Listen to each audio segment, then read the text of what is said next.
అసలు జగన్మోహన్ రెడ్డికి అడిగే హక్కు ఎక్కడుంది?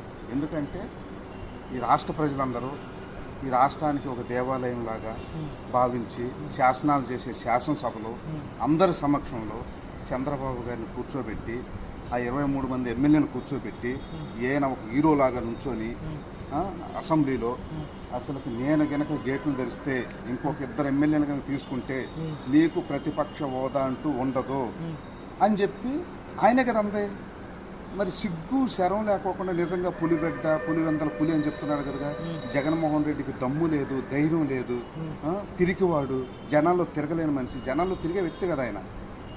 అలాంటి వ్యక్తి ఈరోజు మాట్లాడుతున్నాడంటే ఆయన ఎట్టి పరిస్థితుల్లో అసెంబ్లీ సమావేశాలకు రాకూడదు, వస్తే సమాధానం చెప్పలేడు, ఎదుటిబడి నిలబడి మాట్లాడలేడు, ప్రజా సమస్యల మీద స్పందించి మాట్లాడలేడు, కనీసం మీడియా సమావేశం కూడా పెట్టలేడు.